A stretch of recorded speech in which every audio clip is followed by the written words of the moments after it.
Hello दोस्तों, मैं खुशी आप सभी दोस्तों का स्वागत करती हूँ अपने यूट्यूब चैनल के एजुकेशन पर। एमसीक्यू का आज 10वां वीडियो है, 11वां वीडियो है। इससे पहले 10 वीडियो इसी चैनल पर अपलोड किया जा चुका है। कुछ क्लास मैं लाइव ली हूँ, कुछ क्लास रिकॉर्डेड अपलोड कर दी हूँ। तो आई होप आप लोग उसे ज़रूर देख लिए होंगे। और मैं किसी कारणवश आप लोगों के सामने प्रस्तुत नहीं हो पा रही हूँ, लेकिन बहुत जल्द हम लोग वापस से मिलेंगे। आई होप आप लोग पहले के सारे क्लास को देख लिए होंगे और आप लोगों की पढ़ाई भी अच्छे तरीके से चल रही होगी। बाकायदा आप लोग रिवीजन नोट्स दोनों साथ साथ बना रहे होंगे, क्योंकि एग्ज़ाम का टाइम चल रहा है। 10 तारीख से एनटीपीसी का भी एग्ज़ाम स्टार्ट है। 10 जुलाई से आपका पीएससी का एग्ज़ाम होने वाला है। बिहार पब्लिक सर्विस कमीशन यानी कि बीपीएससी का भी एग्ज़ाम होने वाला अगस्त या सितंबर में। तो इसलिए पढ़ाई में थोड़ी भी आप लोग लापरवाही नहीं कीजिएगा, ठीक है। और कंटेंट तो आपको मैं भर भर के दे रही हूँ। आप लोग जब प्रीवियस क्वेश्चन लगा रहे होंगे तो आप लोगों को आइडिया ज़रूर मिल रहा होगा कि हाँ, क्वेश्चन बहुत अच्छा दिया जा रहा है आप लोगों को, इसमें कोई कॉम्प्रोमाइज़ नहीं होगी, ठीक है। आप लोग देखिएगा, जब एग्जामिनेशन हॉल में बैठिएगा तो आप लोगों को लगेगा कि सारा क्वेश्चन तो देखा ही लग रहा है। इसलिए आप लोग प्लीज़ नोट्स और रिविज़न दोनों ज़रूर रखिएगा। नोट्स भी बनाते चलिएगा और रिविज़न भी करते चलिएगा। देखिएगा आप लोगों को लगेगा कि वीडियो आप लोगों के लिए कितना फ़ायदेमंद साबित होगा। तो आइए देर ना करते हुए आज का पहला क्वेश्चन देखते हैं। आज का पहला क्वेश्चन क्या कह रहा है? आज का पहला क्वेश्चन कह रहा है कि पंचायती राज व्यवस्था भारत के संविधान में किस सूची में शामिल है? तो मैं आपको बता दूं कि संविधान में कुल 4 प्रकार की सूची दिया गया है। कितने प्रकार के? 4 प्रकार के। कौन कौन से? संघ सूची, राज सूची, समवर्ती सूची, एक एक्स्ट्रा सूची है अवशिष्ट सूची। कौन सा? अवशिष्ट सूची, ठीक है। अवशिष्ट सूची। अगर इन तीनों सूची की बात की जाए, राज सूची, संघ सूची और समवर्ती सूची का, तो इसका जिक्र अनुच्छेद कितने में किया गया है? अगर आपसे पूछा जाए किस अनुच्छेद में तीनों सूची के बारे में दिया गया, तो अनुच्छेद 246 में। अगर आपसे पूछा जाएगा कि इन तीनों सूचियों के बारे में किस अनुसूची में चर्चा किया गया है, तो अगर अनुसूची पूछ लिया जाए आपसे, तो अनुसूची 7 में चर्चा किया गया है। कितने में? अनुसूची 7 में इन तीनों विषयों के बारे में चर्चा किया गया है। अवशिष्ट सूची का चर्चा अनुसूची 7 में नहीं किया गया। अनुसूची 7 में केवल 3 विषयों का चर्चा किया गया है, संघ सूची, राज सूची और समवर्ती सूची। आपको मैं बता दूं कि पहले इसका आंसर लिख लीजिए कि भारत पंचायती राज व्यवस्था का चर्चा किस अनुसूची में किया गया था। इसका चर्चा किया गया है राज सूची में। किस में किया गया? राज सूची में। आपको मैं बता दूं कि राज सूची में जितने भी विषयों का वर्णन किया गया है, उन सारे विषयों पर कानून बनाने का अधिकार राज्य सरकार को है। जबकि संघ सूची में जितने भी विषय दिए गए हैं, उन सारे विषयों पर कानून बनाने का अधिकार केंद्र सरकार का है। और समवर्ती सूची में जितने भी विषय दिए गए हैं, उन पर कानून बनाने का अधिकार केंद्र सरकार और राज्य सरकार दोनों को है। और अवशिष्ट सूची जो है, अवशिष्ट सूची पर कानून बनाने का अधिकार केवल केंद्र सरकार को है, ठीक है। समवर्ती सूची की बात की जाए तो मान लीजिए समवर्ती सूची के किसी विषय पर कानून, एक ही विषय पर कानून राज्य सरकार और केंद्र सरकार दोनों बना दे, ठीक है, और उस कानून को लेकर दोनों के बीच विवाद हो जाए, तो वैसे में केंद्र सरकार के द्वारा बनाए गए कानून को मान्यता दिया जाता है, राज्य सरकार का कानून को रद्द कर दिया जाता है। यानी कि अगर एक विषय पर दोनों कानून बना दिया केंद्र सरकार राज्य सरकार दोनों, तो मान्य मत होता है केंद्र सरकार के द्वारा बनाया गया कानून, ठीक है। आपसे पूछा जाएगा, इसको मैं मिटा दे रही हूँ, आई होप आप लोग नोट डाउन कर लिए होंगे, ठीक है। केवल आंसर मैं लगा दे रही हूँ, इसमें है। अगर संघ सूची की बात की जाए तो वर्तमान में संघ सूची में कितने विषयों का वर्णन किया गया है? तो वर्तमान में संघ सूची में 100 विषय दिए गए। कितने विषय? 100 विषय दिया गया है, ठीक है। अगर राज सूची की बात की जाए तो वर्तमान में राज सूची में 61 विषय है। कितने विषय हैं? 61 विषय है। और समवर्ती सूची में वर्तमान में 52 विषय है। कितने विषय हैं? 52 विषय हैं, ठीक है। अगर आपसे पूछ लिया जाए कि समवर्ती राज सूची से किन 5 विषयों को 42वां संविधान संशोधन 1976 के तहत समवर्ती सूची में डाल दिया गया, तो वो 5 विषय कौन सा है? पहले मैं बता दूं कि क्या हुआ था। 42वां संविधान संशोधन 1976 के तहत राज सूची से 5 विषय को, कितने विषय को? 5 विषय को निकाल कर समवर्ती सूची में डाल दिया गया था। वो कौन कौन से विषय हैं? तो वो विषय इस प्रकार से है, आप लोग लिख लीजिए। एक तो है शिक्षा। कौन सा है? शिक्षा, वन्यजीव, मापतौल और एक कौन सा विषय है? एक और है, कौन सा विषय है? मापतौल है और कोई विषय है, हाँ, न्याय प्रशासन। ये न्याय प्रशासन, ठीक है। न्याय प्रशासन जो है, सॉरी लिखने में प्रॉब्लम हो रही है, आप लोग लिख लीजिएगा, मैं रिपीट कर दे रही हूँ। शिक्षा, वन, वन्यजीव, मापतौल और न्याय प्रशासन, इसे राज्य सूची से निकालकर समवर्ती सूची में डाल दिया गया। यानी कि इन विषयों पर कानून राज्य सरकार और केंद्र सरकार दोनों बना सकता है। ठीक है, तो आपसे पूछा जाएगा कि शिक्षा किस सूची का विषय है, तो शिक्षा जो है समवर्ती सूची का विषय है। किसका विषय है? समवर्ती सूची का। न्याय प्रशासन किस सूची का विषय है, तो न्याय प्रशासन भी समवर्ती सूची का विषय है। और इन्हें कैवा संविधान संशोधन के द्वारा राज्य सूची से निकालकर समवर्ती सूची में डाल दिया गया। तो 42वां संविधान संशोधन 1976 के तहत इसे निकालकर समवर्ती सूची में डाल दिया गया। ठीक है, तो आइए इन सूचियों के बारे में, इन सूचियों में कौन कौन से विषय दिए गए हैं उससे संबंधित कुछ विषय को लिख लीजिए, क्योंकि कभी कभी जैसे कि इसमें पूछ लिया कि पंचायती राज व्यवस्था किस सूची में दिया गया है, तो उसी तरीके से कुछ और विषय के बारे में आपसे देकर पूछा जा सकता है कि इस विषय का चर्चा किस सूची में किया गया है।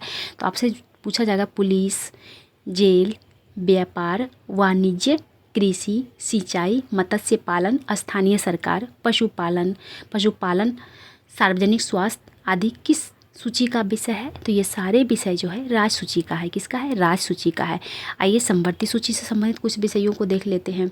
अगर आपसे पूछा जाएगा, जैसे कि मैं अभी जस्ट बताई कि मापतौल, शिक्षा, न्याय प्रशासन, ठीक है, ये सारे विषय समवर्ती सूची के हैं। समवर्ती सूची का है। किसका है? समवर्ती सूची का है।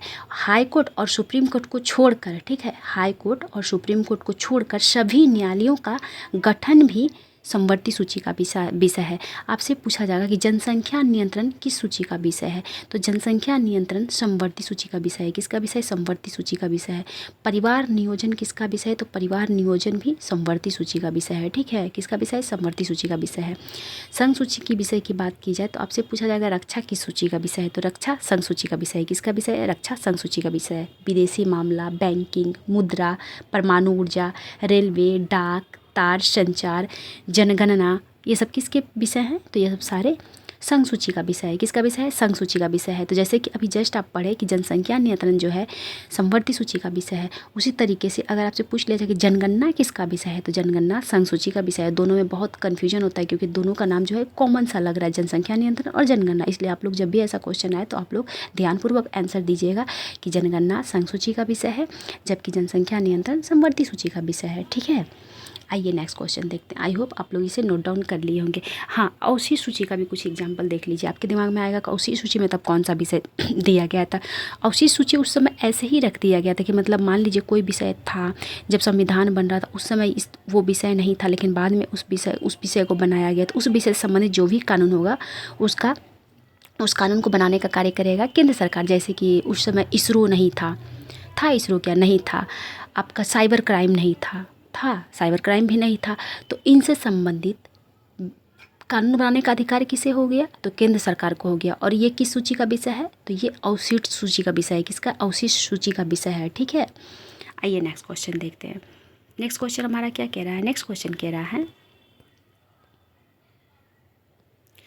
निम्नलिखित में से किस हड़प्पा स्थल में यज्ञ वेदी मिले हैं, तो किस हड़प्पा स्थल से यज्ञ वेदी मिला था, तो ये मिला था कालीबंगा से। कहाँ से मिला था? कालीबंगा से मिला था। ठीक है, अगर बात की जाए हड़प्पा सभ्यता की, ठीक है, हड़प्पा सभ्यता की बात की जाए तो हड़प्पा का खोज कब किया गया था। आपसे पूछा जाएगा कि हड़प्पा का खोज कब किया गया था। हड़प्पा का खोज किया गया था 1921 में। कब किया गया था हड़प्पा का खोज किया गया था 1921 में। किसके द्वारा किया गया था, तो ये किया गया था दयाराम साहनी के द्वारा। किसके द्वारा हड़प्पा का खोज किया गया था? दयाराम साहनी के द्वारा हड़प्पा का खोज किया गया था। और कब किया गया था, तो 1921 में किया गया था। ठीक है, आइए कालीबंगा से संबंधित कुछ चीज़ों को देख लेते हैं। कालीबंगा में और किसका प्रमाण मिला था, तो कालीबंगा से जो है आपसे पूछा जाएगा काली चूड़ियों का प्रमाण। किसका? काली चूड़ियों का प्रमाण। काली चूड़ियों का प्रमाण कहाँ से मिला है, तो काली चूड़ियों का प्रमाण कालीबंगा से मिला है। कहाँ से मिला है? कालीबंगा से मिला है। जूते हुए खेत का साक्ष्य, मतलब जुताई किया गया खेत का साक्ष्य कहाँ से मिला है, तो कालीबंगा से मिला है। हल का निशान कहाँ से मिला है, कालीबंगा से मिला है। द्विफसली खेती का प्रमाण कहाँ से मिला है, मतलब एक साथ 2 फसल उगाने का प्रमाण कहाँ से मिला है, तो ये भी कालीबंगा से मिला है। ठीक है, आपसे पूछा जाएगा भूकंप आने का प्रमाण कहाँ से मिला है, तो ये भी कालीबंगा से मिला है। कहाँ से मिला है, कालीबंगा से मिला है। ठीक है, अगर आपसे पूछा जाएगा कि हड़प्पा से किसका किसका प्रमाण मिला है, तो हड़प्पा से आपसे पूछा जाएगा उर्वरता की देवी का मूर्ति जो है वो कहाँ से मिला था, तो वो हड़प्पा से मिला था। कहाँ से मिला था, हड़प्पा से, मतलब कि एक मूर्ति बना हुआ था महिला का, और उस महिला के गर्भ से यानी कि पेट से पेड़ निकलता हुआ दिखाया गया था। उसी को उर्वरता की देवी कहकर संबोधित किया गया। तो इसका जो मूर्ति बोलिए, प्रतिमा बोलिए, कहाँ से मिला था, वो हड़प्पा से मिला था। कहाँ से मिला था, हड़प्पा से। कांस्य दर्पण, ठीक है, कांसा का दर्पण कहाँ से मिला था, हड़प्पा से मिला था। मछुआरे का चित्र कहाँ से मिला था, हड़प्पा से मिला था। RH-37 नामक कब्रिस्तान, ठीक है, RH-37, ठीक है, RH-37 कब्रिस्तान कहाँ से मिला है, हड़प्पा से मिला है। शिव की मूर्ति कहाँ से मिला है, हड़प्पा से मिला है। ठीक है, आपसे पूछा जाएगा हड़प्पा किस नदी के किनारे स्थित है, तो हड़प्पा किस नदी के किनारे स्थित है, हड़प्पा है रावी नदी के किनारे स्थित। किस नदी के किनारे स्थित है, हड़प्पा रावी नदी के किनारे स्थित है। ठीक है, किस नदी के किनारे स्थित है हड़प्पा, तो रावी नदी के किनारे स्थित है। ठीक है, मोहनजोदड़ो, आपसे पूछा जाएगा कि मोहनजोदड़ो को किस नाम से जाना जाता है, तो मोहनजोदड़ो को एक अलग नाम से जाना जाता है, मृतकों का टीला। तो आपसे ये क्वेश्चन इस प्रकार से भी पूछा जा सकता है, मृतकों का टीला के नाम से किस जगह को जाना जाता है, किस हड़प्पा सभ्यता के स्थान को जाना जाता है, तो मोहनजोदड़ो को मृतकों का टीला के नाम से भी जाना जाता है। ठीक है, किसके नाम से, मृतकों का टीला कहा जाता है हड़प्पा मोहनजोदड़ो को। ठीक है, मोहनजोदड़ो किस नदी के किनारे स्थित है, तो मोहनजोदड़ो सिंधु नदी के किनारे स्थित है। कहाँ स्थित है, सिंधु नदी के किनारे स्थित है। ठीक है, आपसे पूछा जाएगा कि नृत्यांगना का प्रतिमा यानी कि डांस करते हुए एक महिला का प्रतिमा कहाँ से मिला था, तो वो मिला था मोहनजोदड़ो से। और ये प्रतिमा किसका बना था, तो ये बना था कांसा का। किसका बना होता था, कांसा का बना था। ठीक है, विशाल स्नानागार कहाँ से मिला था, तो विशाल स्नानागार जो है ये मिला था मोहनजोदड़ो से। कहाँ से मिला था, मोहनजोदड़ो से विशाल स्नानागार मिला था। ठीक है, अगर राखी गढ़ी की बात की जाए तो आपसे पूछा जाएगा कि भारत में हड़प्पा सभ्यता का सबसे बड़ा स्थल कौन सा है, तो भारत में हड़प्पा सभ्यता का सबसे बड़ा स्थल राखी गढ़ी है। कौन सा है, सबसे बड़ा स्थल राखी गढ़ी है। ठीक है, आपसे पूछा जाएगा किन 2 शहरों को जुड़वा राजधानी के नाम से जाना जाता है, हड़प्पा सभ्यता का किन 2 शहरों को जुड़वा राजधानी के नाम से जाना जाता है, तो मोहनजोदड़ो और हड़प्पा को जुड़वा राजधानी के रूप में जाना जाता है। ठीक है, आइए नेक्स्ट क्वेश्चन देखते हैं। नेक्स्ट क्वेश्चन हमारा क्या कह रहा है, नेक्स्ट क्वेश्चन कह रहा है, एक मिनट, 1951 में शुरू की गई भारत की पहली पंचवर्षीय योजना में कृषि उत्पादन को बढ़ावा देने के लिए कृषि सिंचाई पर ध्यान केंद्रित के लिए निम्नलिखित में से किस आर्थिक मॉडल पर आधारित था।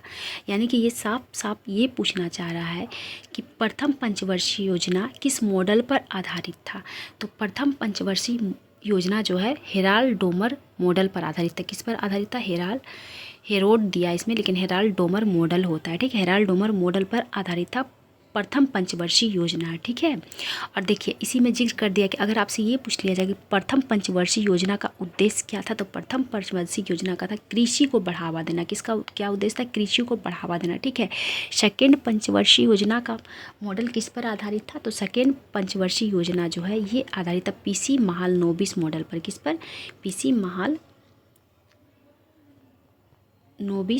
मॉडल पर आधारित था द्वितीय पंचवर्षीय योजना। ठीक है, और इसका उद्देश्य क्या था, तो इसका उद्देश्य था भारी उद्योगों को बढ़ावा देना। क्या उद्देश्य था, भारी उद्योगों को बढ़ावा देना उद्देश्य था। ठीक है, अगर आपसे पूछा जाए कुल पंचवर्षीय योजना कितना था, तो कुल पंचवर्षीय योजना 12 था। कितना था, 12 पंचवर्षीय योजना था।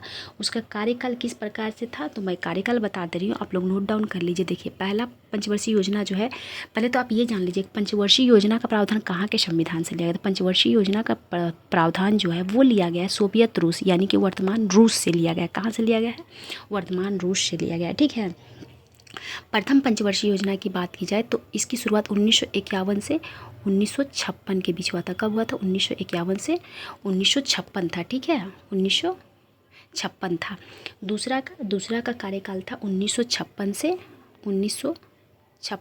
1961 था। ठीक है, मैं ऐसे ही बता दे रही हूँ सारे का क्रम, आप लोग लिख लीजिएगा। सेकेंड का 1956 से 1961, थर्ड का 1961 से 1966 और 1966 से था। 1966 के बाद फिर से पंचवर्षीय योजना का शुरुआत होना चाहिए, लेकिन नहीं हुआ था। ठीक है, तो 1966 से 1969 तक यानी कि 3 साल तक एक वर्षीय योजना चला था। इसे क्या कहा जाता है? इस कार्यकाल को कहा जाता है, यानी कि 66 से 69 तक, 1966 से 1969 तक के कार्यकाल को योजना अवकाश काल कहा जाता है। क्या कहा जाता है?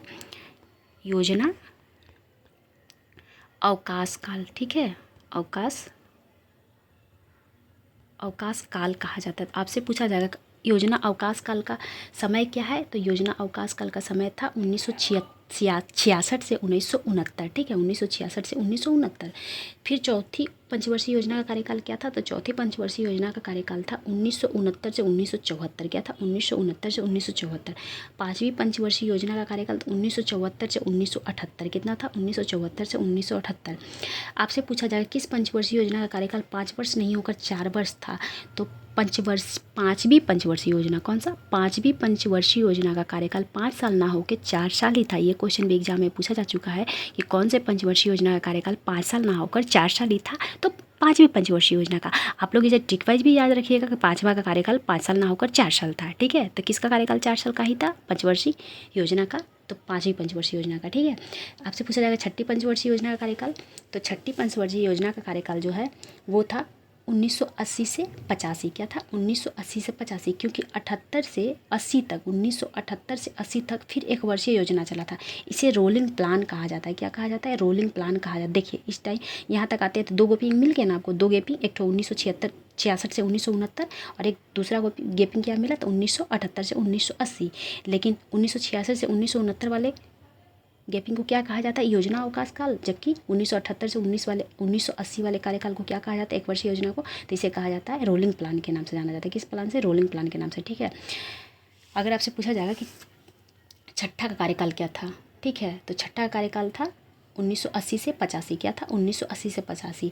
सातवां का कार्यकाल तो 1985 से 1990 और फिर यहाँ 2 साल का गैपिंग है। 1990 से 1992 तक एक वर्षीय पंचवर्षीय योजना चला था। इसे कोई नाम से नहीं जाना जाता है और इससे संबंधित क्वेश्चन भी नहीं आता है। बस आप लोग ध्यान रखिएगा ताकि सीक्वेंस से आप लोग बैठा, मतलब क्रम वाइज दे तो आप लोग बैठा पाइए, क्योंकि 3 गैप आप लोगों को मिल चुका है, 66 से 69, 78 से 80 और एक मिल गया 90 से 92। इसके बाद कार्यकाल कंटिन्यू था।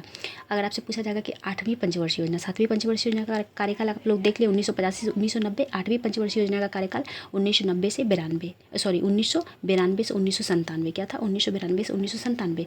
9वीं पंचवर्षीय योजना का कार्यकाल तो 1997 से 2002। क्या था? 1997 से 2002।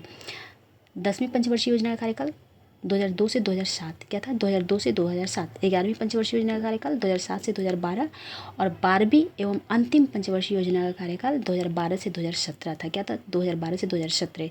ठीक है, आपसे पूछा जाएगा कि सर्वाधिक सफल पंचवर्षीय योजना कौन सा था, तो सर्वाधिक सफल पंचवर्षीय योजना 2007 से 12 वाला, यानी कि 11वीं पंचवर्षीय योजना जो था वो सबसे सफल पंचवर्षीय योजना था। सबसे रद्दी पंचवर्षीय योजना कौन सा रहा था, तो थर्ड वाला 1961 से 66, क्योंकि इस समय भारत पर आक्रमण, भारत चीन आक्रमण हो गया था, अकाल पड़ गया था, इस कारण से ये उतना सफल नहीं रह पाया था। ठीक है, तो कुल 12 पंचवर्षीय योजना था, जिसके बारे में मैं डिटेल से बता दी हूँ। इससे संबंधित क्वेश्चन जो भी आएगा आप लोग देने में सक्षम होंगे। ठीक है, आई होप आप लोग नोट डाउन कर लिए होंगे। तो आइए नेक्स्ट क्वेश्चन देखते हैं। नेक्स्ट क्वेश्चन हमारा क्या कह रहा है? नेक्स्ट क्वेश्चन कह रहा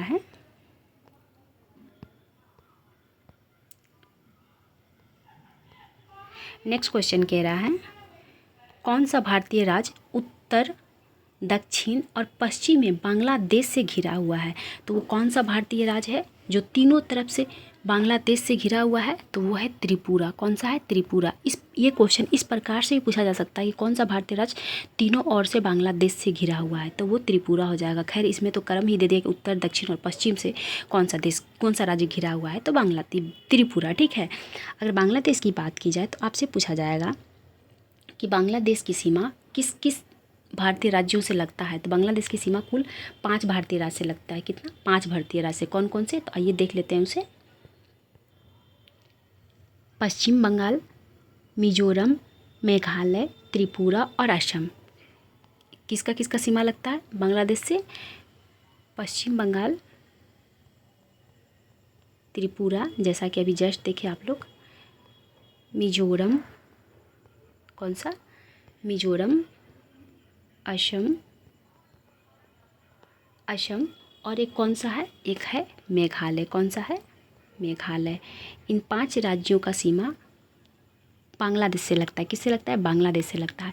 म्यांमार से कितने राज्यों का सीमा लगता है, तो म्यांमार से 4 भारतीय राज्यों का सीमा लगता है। किसका किसका, अरुणाचल प्रदेश, नागालैंड, मणिपुर, मिजोरम। किसका, अरुणाचल प्रदेश, नागालैंड, मणिपुर, मिजोरम का सीमा म्यांमार से लगता है। ये क्वेश्चन बीपीएससी में ऑलरेडी आ चुका है, ठीक है, तो आप लोग इसे नोट डाउन कर लीजिएगा, ठीक है। अगर आपसे पूछ लिया जाए कि नेपाल से कितने भारतीय राज्यों का सीमा लगता है, तो नेपाल से कुल 5 भारतीय राज्यों का सीमा लगता है। कौन कौन सा, उत्तराखंड, उत्तर प्रदेश, बिहार, पश्चिम बंगाल, सिक्किम। कौन कौन सा, उत्तराखंड, उत्तर प्रदेश, बिहार, पश्चिम बंगाल, सिक्किम, ठीक है। भूटान से कितने राज्यों का सीमा लगता है, तो भूटान से कुल 4 राज्यों का सीमा लगता है। कौन कौन सा, अरुणाचल प्रदेश, पश्चिम बंगाल, सिक्किम, असम। चीन से कितने राज्यों का सीमा लगता है, तो चीन से 5 राज्यों का सीमा लगता है, 4 राज्य और एक केंद्र शासित प्रदेश। कौन कौन सा, जम्मू कश्मीर, जो कि केंद्र शासित प्रदेश है, तो जम्मू कश्मीर, हिमाचल प्रदेश, उत्तराखंड, सिक्किम, अरुणाचल प्रदेश का सीमा जो है वो लगता है चीन से। किससे लगता है, चीन से लगता है। अफगानिस्तान से तो एकमात्र केंद्र शासित प्रदेश का लगता है। किसका लगता है, जम्मू कश्मीर का लगता है। अगर पाकिस्तान की बात की जाए तो पाकिस्तान से 2 केंद्र शासित प्रदेश और 3 राज्यों का सीमा लगता है। किसका किसका, जम्मू कश्मीर, लद्दाख, राजस्थान, गुजरात, पंजाब का सीमा जो है पाकिस्तान से लगता है। आपसे पूछा जाएगा कि सर्वाधिक लंबा सीमा किस देश से लगता है भारत का, तो सर्वाधिक लंबा सीमा जो है बांग्लादेश से लगता है। किससे लगता है, बांग्लादेश से लगता है। कितना लगता है, 4096 किलोमीटर का सीमा हमारा बांग्लादेश से लगता है। आपसे पूछा जाएगा सबसे छोटा सीमा किस देश से लगता है भारत का, तो सबसे छोटा सीमा अफगानिस्तान से लगता है। कितना का है, 106 किलोमीटर। कितना है, 106 किलोमीटर, ठीक है। आइए नेक्स्ट क्वेश्चन देखते हैं। नेक्स्ट क्वेश्चन हमारा क्या कह रहा है, नेक्स्ट क्वेश्चन कह रहा है कौन सा भारतीय राज्य, अच्छा ये क्वेश्चन भी रिपीटेड है, इसे मैं फिर से डिस्क्राइब नहीं करूँगी, इसका आंसर हो जाएगा त्रिपुरा, ठीक है। नेक्स्ट क्वेश्चन क्या कह रहा है, नेक्स्ट क्वेश्चन कह रहा है कोरबा कोल फील्ड भारत के किस राज्य में स्थित है, तो कोरबा कोल फील्ड जो है ये छत्तीसगढ़ में स्थित है। कहाँ स्थित है, छत्तीसगढ़ में। आपको मैं बता दूं कि अगर आपसे पूछा जाएगा टीन एकमात्र भारतीय राज्य से मिलता है, कहाँ से मिलता है टीन, तो छत्तीसगढ़ से मिलता है। छत्तीसगढ़ के बस्तर जिला से मिलता है। कहाँ से मिलता है, छत्तीसगढ़ के बस्तर जिला से मिलता है, ठीक है। आपसे पूछा जाएगा कि भारत में, आपसे पूछा जाएगा कोयला का सर्वाधिक भंडारण कहाँ है, तो कोयला का सर्वाधिक भंडारण झारखंड हो जाएगा। कहाँ हो जाएगा, झारखंड। झारखंड का एक जिला है कोडरमा, जिसे अबरक की राजधानी के नाम से जाना जाता है। आपसे पूछा जाएगा अबरक की राजधानी के नाम से किसे जाना जाता है, तो अबरक की राजधानी के नाम से कोडरमा को जाना जाता है। कोडरमा का क्या है, कोडरमा कहाँ पड़ता है, तो कोडरमा झारखंड का जिला है, ठीक है। बिहार में सर्वाधिक मात्रा में क्या पाया जाता है, तो बिहार में सर्वाधिक मात्रा में कोयला पाया जाता है, ठीक है। पायराइट भारत का एकमात्र राज्य जहाँ सर्वाधिक पायराइट पाया जाता है तो वो बिहार है। यहाँ पायराइट के कुल 95% कितना, 95% जो है, सॉरी बार बार ये लिखा जा रहा है, 95% पायराइट कहाँ पाया जाता है, तो 95% पायराइट जो है बिहार में पाया जाता है। क्या पाया जाता है, पायराइट, ठीक है। पायराइट कहाँ पाया जाता है, तो बिहार में पाया जाता है। कितना, 95%, ठीक है। चूना सर्वाधिक कहाँ पाया जाता है, चूना सर्वाधिक कैमूर में पाया जाता है, रोहतास कैमूर में। कहाँ पाया जाता है, रोहतास कैमूर वाले क्षेत्र में चूना सर्वाधिक मात्रा में पाया जाता है, ठीक है। आपसे पूछा जाएगा डालमिया नगर किस कारखाना के लिए प्रसिद्ध है, तो डालमिया नगर सीमेंट कारखाना के लिए। किसके लिए प्रसिद्ध है, सीमेंट कारखाना के लिए, ठीक है। आइए नेक्स्ट क्वेश्चन देखते हैं। नेक्स्ट क्वेश्चन हमारा क्या कह रहा है, नेक्स्ट क्वेश्चन कह रहा है निम्नलिखित में से किस विकल्प को भारत में लोकतंत्र का तीसरा स्तर भी कहा जाता है। किसे तीसरा स्तर भी कहा जाता है, तो लोकतंत्र का तीसरा स्तर जो है वो कहा जाता है स्थानीय स्वशासन को। किसे कहा जाता है, स्थानीय स्वशासन को। देखिए एक तो हो गया केंद्र सरकार, दूसरा राज्य सरकार और तीसरा हो जाएगा स्थानीय सरकार। कौन सा हो जाएगा, तीसरा हो जाएगा स्थानीय सरकार, ठीक है। अगर आपसे स्थानीय स्वशासन की, स्थानीय सरकार की बात किया जाए तो स्थानीय सरकार यानी कि पंचायती राज व्यवस्था, पंचायती राज व्यवस्था का जिक्र किस अनुच्छेद में किया गया, तो पंचायती राज व्यवस्था का जिक्र, पंचायती राज व्यवस्था के बारे में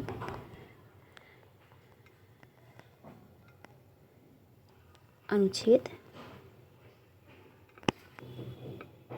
40 में है। किस में है? अनुच्छेद 40 में पंचायती राज व्यवस्था का चर्चा किया गया है। ठीक है, अगर आपसे पूछा जाएगा कि पंचायती राज व्यवस्था संबंधित कानून बनाने का अधिकार किसे है, तो कानून बनाने का अधिकार किसे है? अभी जस्ट मैं बताई थी पिछला क्वेश्चन में कि पंचायती राज व्यवस्था राज सूची का विषय है, जिस पर कानून बनाने का अधिकार राज्य सरकार को है। किसे है? राज्य सरकार को है। ठीक है, अगर आपसे पूछा जाएगा कि राज्य सरकार और किस किस विषय पर कानून बना सकता है, तो राज्य सरकार और किस विषय पर कानून बना सकता है? पशुपालन पे बना सकता है कानून।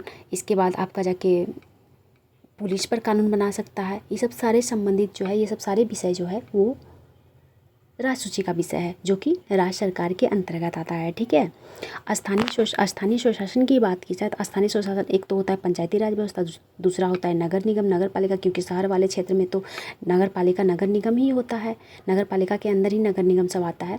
ये हो गया आपका शहरी वाला क्षेत्र में, लेकिन गाँव वाला क्षेत्र में तो ग्रामीण क्षेत्र में पंचायती राज व्यवस्था होता है। ठीक है, पंचायती राज व्यवस्था होता है। आपसे पूछा जाएगा कि पंचायती राज व्यवस्था को सर्वप्रथम किस राज्य में लागू किया गया था, तो पंचायती राज व्यवस्था को सर्वप्रथम राजस्थान के नागौर जिला में लागू किया गया था। कहाँ किया गया था? राजस्थान के नागौर जिला में।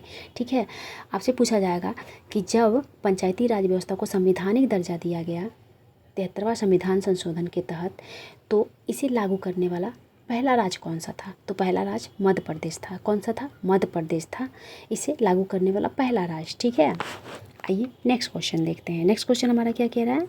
नेक्स्ट क्वेश्चन कह रहा है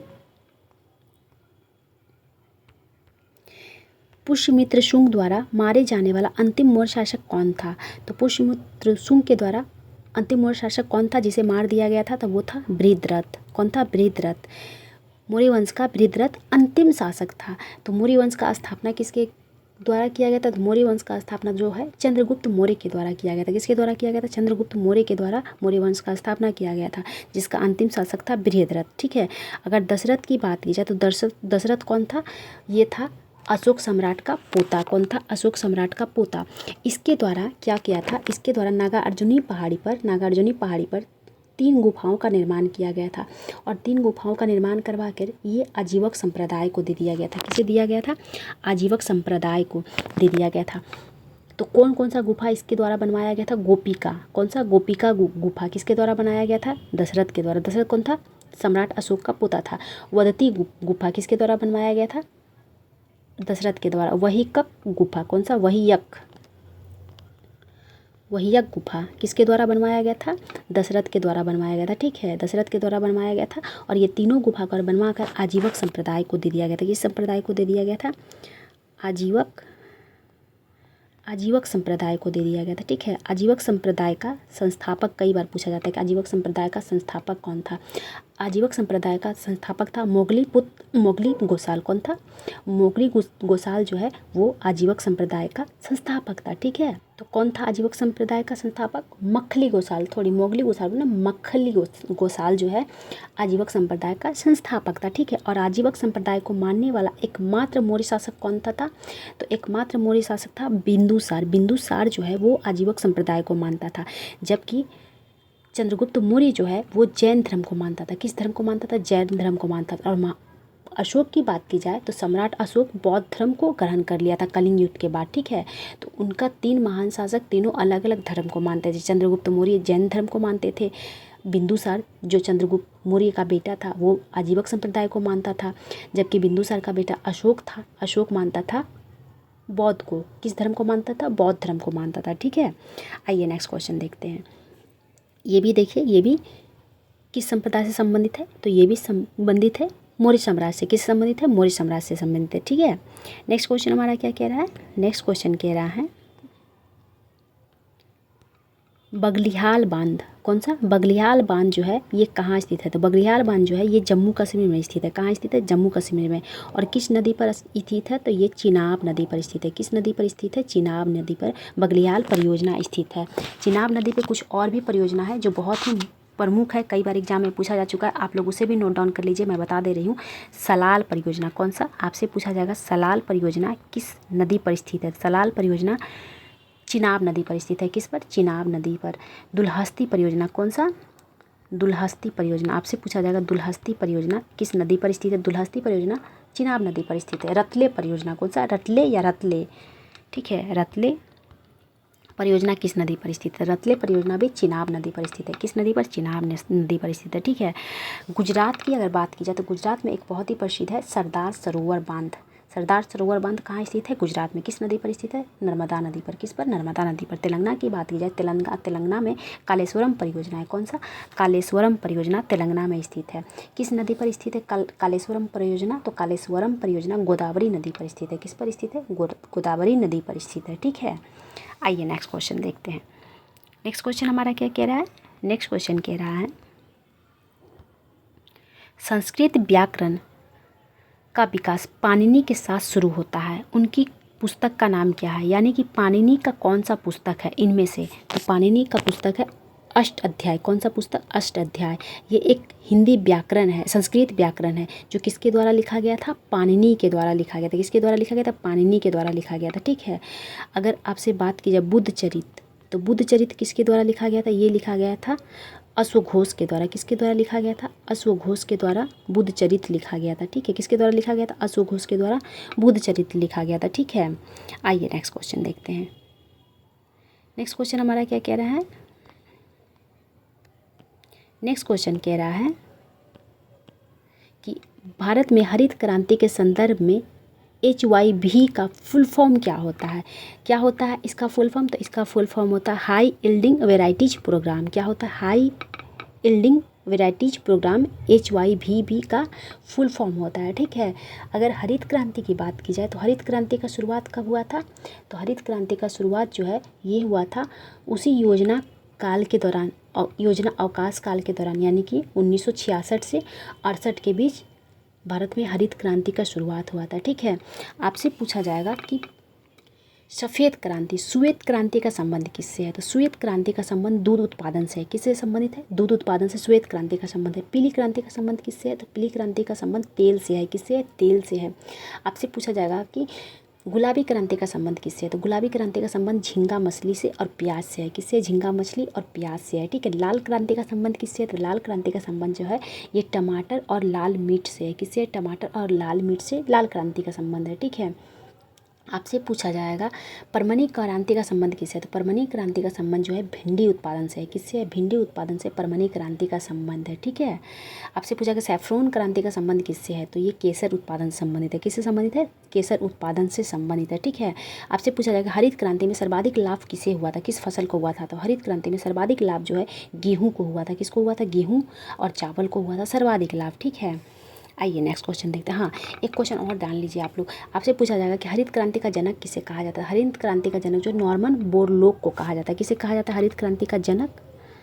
हरित क्रांति का जनक किसे कहा जाता है? नॉर्मन बोरलॉग को कहा जाता है हरित क्रांति का जनक।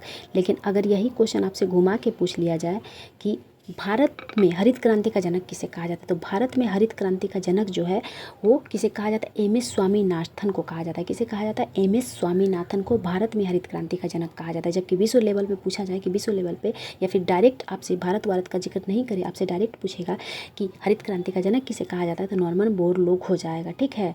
और ऑप्शन में ये रहे ही नहीं और 4 ही ऑप्शन हो और आंसर में ऑप्शन में रहे MS स्वामीनाथन, तो MS स्वामीनाथन आप लोग मार दीजिए क्योंकि ऑप्शन के अकॉर्डिंग इसका आंसर होगा।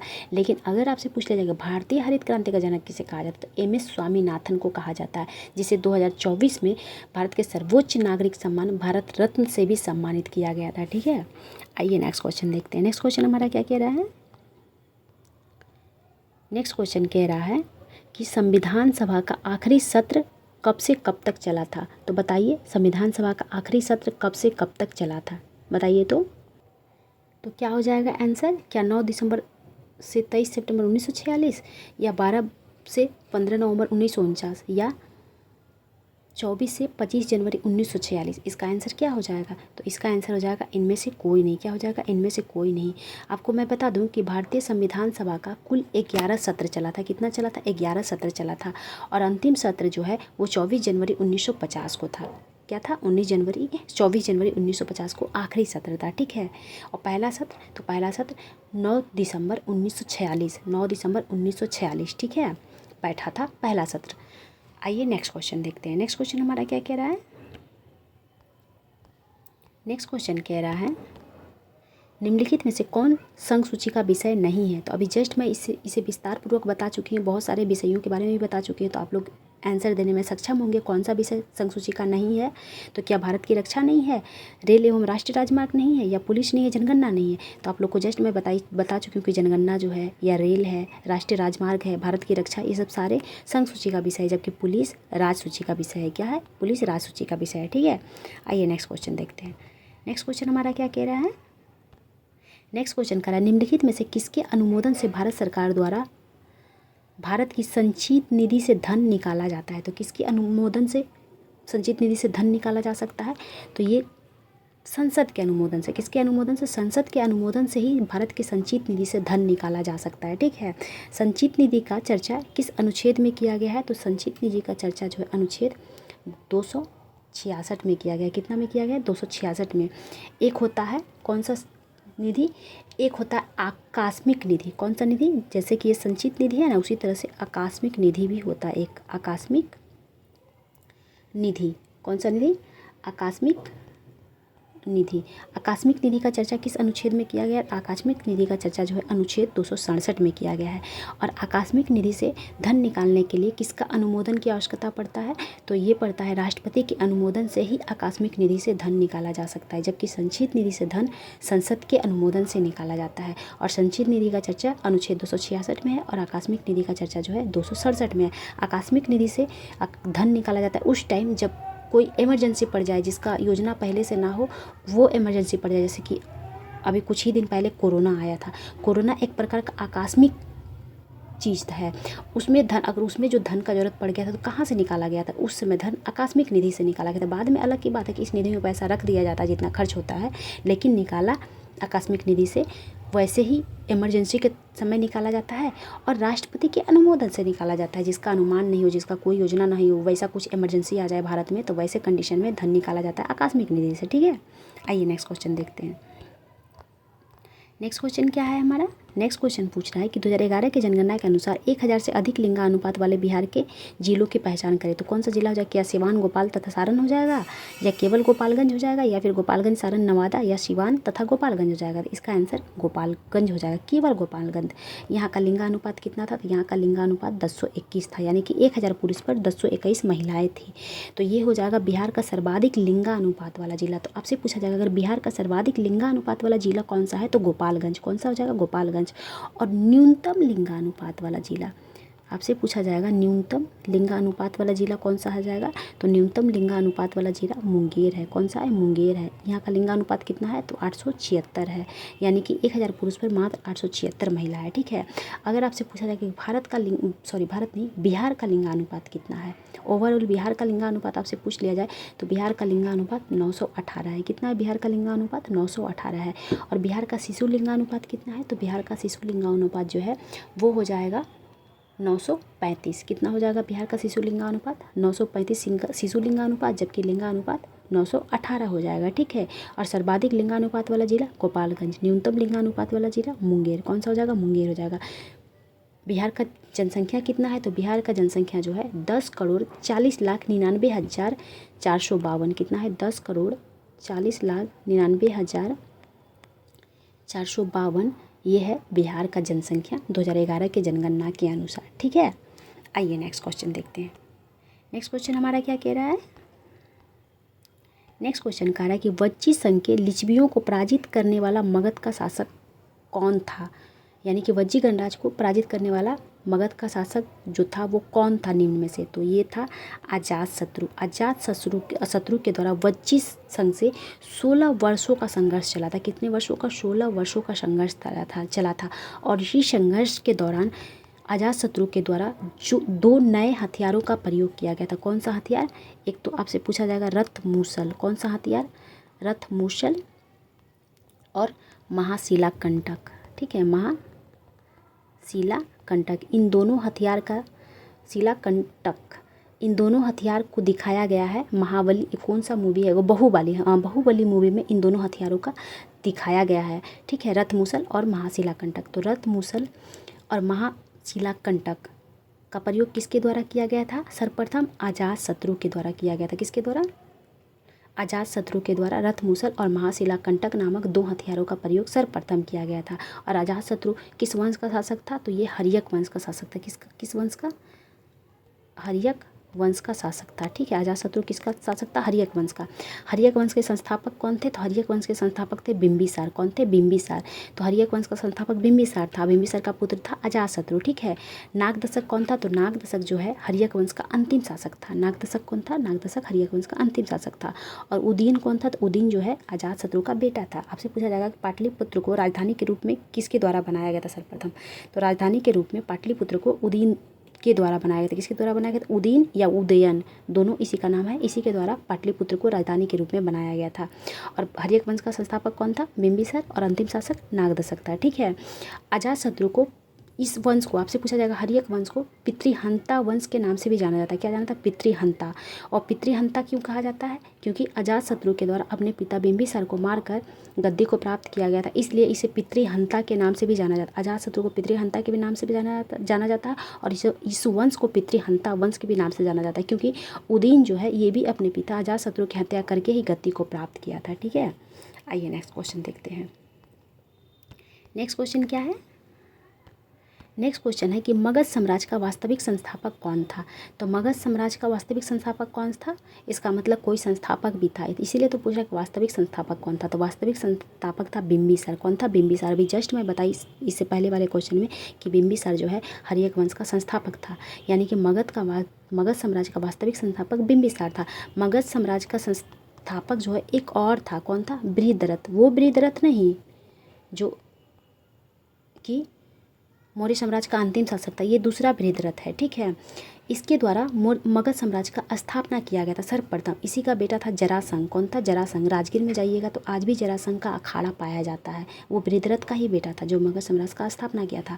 लेकिन इसके द्वारा मगध साम्राज्य की स्थापना का जिक्र सिर्फ महाभारत और पुराणों में किया गया और कहीं भी इसका प्रमाण नहीं मिलता, इसलिए इसे नहीं माना जाता है। ज़्यादातर बिंबिसार को ही मगध साम्राज्य का संस्थापक माना जाता है, इसीलिए कहा जाता है कि मगध साम्राज्य का वास्तविक संस्थापक कौन था।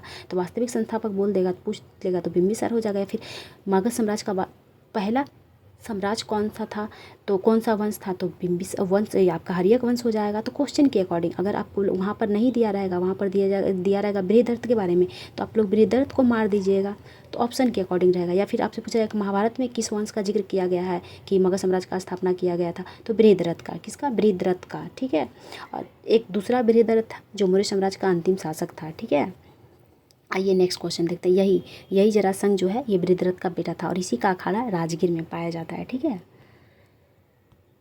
महापद्मनंद ये कौन था? तो महापद्मनंद जो है ये नंद वंश का संस्थापक था। कौन था? नंद वंश का संस्थापक कौन था? महापद्मनंद था। ठीक है, और नंद वंश का अंतिम शासक कौन था? तो नंद वंश का अंतिम शासक धनानंद था। कौन था? धनानंद। और इसी धनानंद की हत्या करके चंद्रगुप्त मौर्य के द्वारा मौर्य साम्राज्य की स्थापना की गई थी। ठीक है, आइए नेक्स्ट क्वेश्चन देखते हैं। नेक्स्ट क्वेश्चन हमारा क्या कह रहा है? नेक्स्ट क्वेश्चन कह रहा है कि ओंकोलॉजी में किसका अध्ययन होता है? तो ओंकोलॉजी में जो है कैंसर का अध्ययन होता है। किसका अध्ययन होता है? कैंसर का अध्ययन होता है। अगर आपसे पूछा जाएगा कि हृदय यानी कि हार्ट का अध्ययन किस में होता है? तो कार्डियोलॉजी में। किस में? कार्डियोलॉजी में अध्ययन होता है। ठीक है, कार्डियोलॉजी में किसका अध्ययन होता है?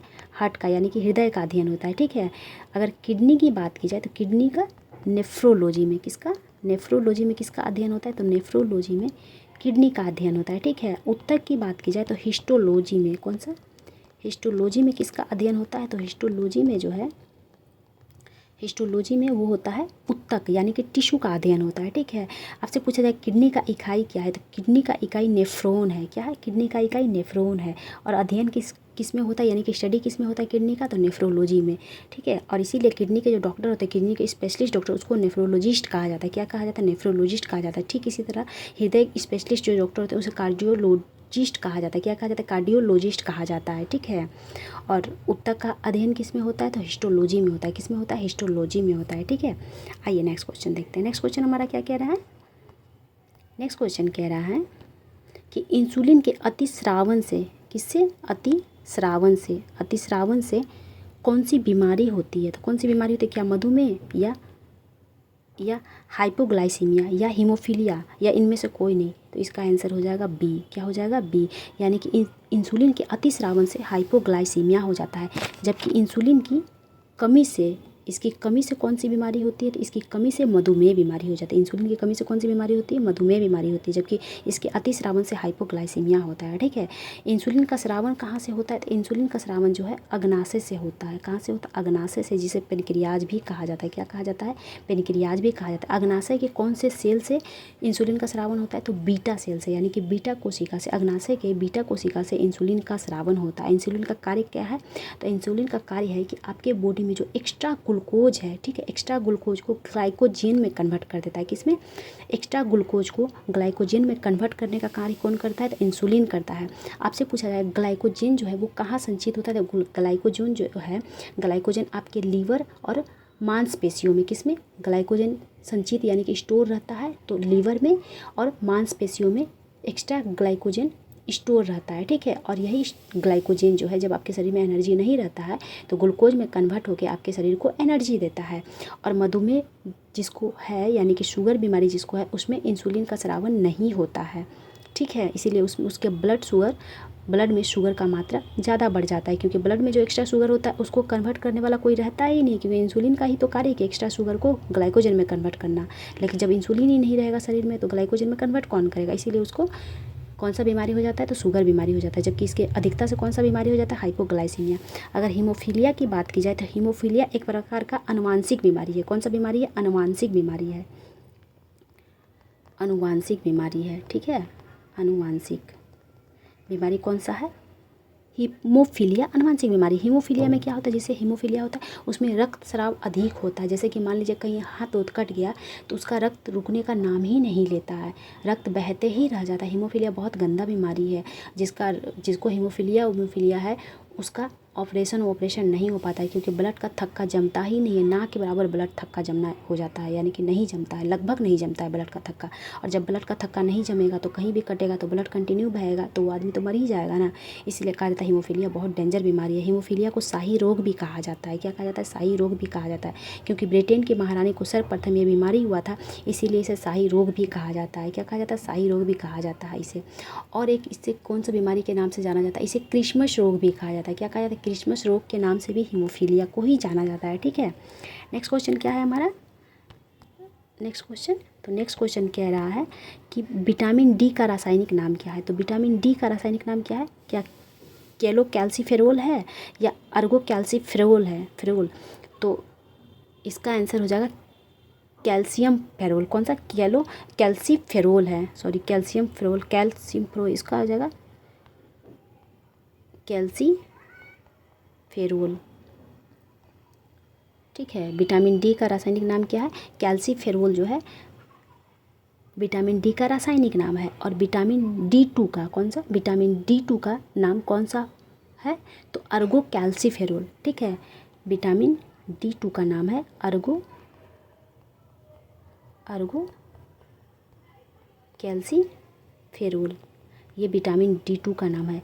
विटामिन D3 का नाम क्या है, तो विटामिन D3 का नाम है केलो कैल्सीफेरोल। क्या है, विटामिन D3 का नाम कैलो कैल्सीफेरोल। ठीक है, आपसे पूछा जाएगा किस विटामिन को हार्मोन विटामिन के नाम से भी जाना जाता है। विटामिन डी को हार्मोन विटामिन के नाम से जाना जाता है। किस विटामिन को, विटामिन डी को हार्मोन विटामिन के नाम से जाना जाता है। अगर थायमिन की बात की जाए तो थायमिन जो है ये विटामिन B1 का नाम है। किसका नाम है, B1 का। ठीक है, विटामिन B1 का नाम क्या है, तो विटामिन B1 का नाम थायमिन है। ठीक है, विटामिन बी कॉम्प्लेक्स के अंदर ही थायमिन विटामिन बी आता है। विटामिन बी कॉम्प्लेक्स के अंदर और कौन कौन सा विटामिन आता है मैं बता रही हूँ, आप लोग नोट डाउन कर लीजिएगा। विटामिन B2 का रासायनिक नाम क्या है, आपसे पूछा जाएगा कि विटामिन B2 का रासायनिक नाम क्या है, तो विटामिन B2 का रासायनिक नाम राइबोफ्लेविन है। क्या है, विटामिन B2 का रासायनिक नाम राइबोफ्लेविन। विटामिन B3 का नाम नियासिन। विटामिन B5 का नाम पेंटोथेनिक है। क्या है, पेंटोथेनिक। विटामिन B6 का नाम क्या है, रासायनिक नाम पायरिडॉक्सिन। क्या नाम है, पायरिडॉक्सिन। विटामिन B7 का नाम क्या है, बायोटीन। क्या है, बायोटीन। विटामिन B9 का, तो विटामिन B9 का रासायनिक नाम फोलिक एसिड है। जबकि विटामिन B12 का नाम तो कोबालामीन है। क्या नाम है, कोबालामीन। ठीक है, एक बार मैं फिर स्पीड में रिपीट कर दे रही हूँ, आप लोग लिख लीजिएगा। विटामिन B1 का नाम थायमिन, विटामिन B2 का नाम राइबोफ्लेविन, विटामिन B3 का नाम नियासिन, विटामिन B5 का नाम पेंटोथेनिक, विटामिन B6 का नाम पायरिडॉक्सिन, विटामिन B7 का नाम बायोटीन और विटामिन B9 का नाम फोलिक एसिड, विटामिन B12 का नाम कोबालामिन। ठीक है, आपसे पूछा जाएगा जैसे कि अभी जस्ट मैं बताई किस विटामिन को हार्मोन विटामिन के नाम से भी जाना जाता है, विटामिन डी को। उसी तरीके से पूछा जा सकता है किस विटामिन को H विटामिन भी कहा जाता है, तो विटामिन B7 को H विटामिन के नाम से भी जाना जाता है। किस विटामिन को? विटामिन B7 को H विटामिन भी कहा जाता है। ठीक है, इसी के साथ आज का वीडियो यहीं समाप्त होता है। मिलते हैं अगले क्लास में। ठीक है, आई होप आज का क्वेश्चन भी आप लोगों को बहुत पसंद आएगा और एग्ज़ाम के लिए बहुत ही कारगर साबित होगा। इसलिए आप लोग सारे क्वेश्चन को ध्यानपूर्वक देखिएगा और सारे क्वेश्चन को नोट डाउन भी कीजिएगा। जो मैं एनालाइज करती हूँ इसको तो ज़रूर नोट डाउन कीजिएगा, क्योंकि इसी के आसपास क्वेश्चन मिलेगा आपको किसी भी एग्जाम में देखने को, क्योंकि जीके जीएस का क्वेश्चन इससे बाहर नहीं जाएगा और जीके जीएस का क्वेश्चन हर एग्जाम में पूछता है। आप लोग को अगर करेंट अफेयर की आवश्यकता हो तो प्लीज़ आप लोग कमेंट बॉक्स में मुझे ज़रूर कमेंट कीजिएगा कि आप लोग को करेंट अफेयर की भी आवश्यकता है। मैं करेंट अफेयर का भी क्लास लेना स्टार्ट कर दूँगी, ऐसा मैं सोच रही हूँ। करेंट अफेयर का क्लास मोस्ट इंपॉर्टेंट जो है पिछले 6 माह का करेंट अफेयर आप लोगों को करवा दिया जाए, ताकि आप लोगों को NTPC में बहुत फ़ायदा पहुँचे इससे। ठीक है, तो मिलते हैं अगले वीडियो में। Thank you so much.